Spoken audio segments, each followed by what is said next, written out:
xukuumadda Soomaaliland ayaa shaacisay in ay haysay baasaboorka dalka Soomaaliya oo lagu sameeyo ama laga soo saaro meelo ka mid ah dhulka Soomaaliland.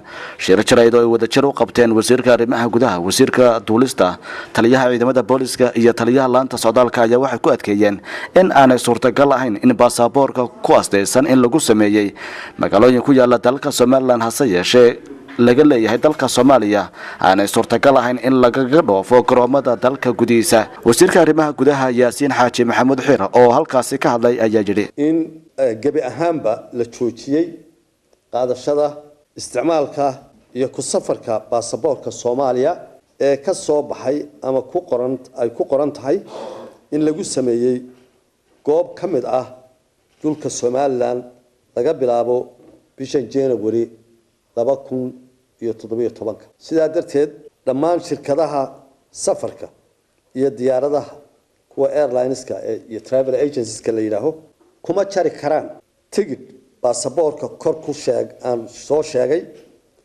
ee la mamnuucay isticmaalkiisa. isla mar ahaanta dhammaan laamaha socdaalka iyo amniga waxaa la farayaa inaan baasaboorkan dalka lagu soo geli karin lagagana bixi karin. baasaboorka dalka laguma soo geli karo lagagana bixi karo. sidoo kale wasiirka arrimaha gudaha ayaa fariin u diray ajnabiga dalka Soomaaliland ku sugan.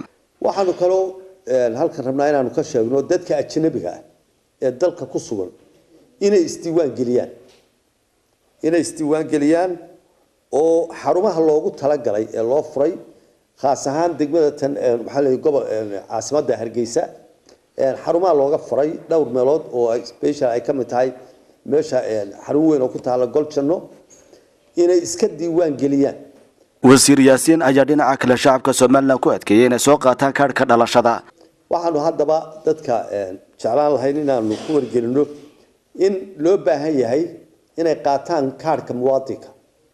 dadku inay goobahooda iyo deegaanadooda ay joogaan goboladooda ay joogaan inay ka qaataan kaarka muwaadinka oo markaa dee ay u noqdo wax lagu garto oo ay markaa ay marxaati u noqdo. kunaanadkiina wasiirka duulista Soomaaliland Farxaan Aadan Haybe oo shirkaasi jaraa'id ka hadlay ayaa yiri waxay u muuqatay inaanay daruuri ahayn inay tahay wax qeyr sharciya inay ka hor imanayso qawaaniinta iyo jiritaanka iyo mabaadiida uu jiro dalkeena Jamhuuriyadda Soomaaliland.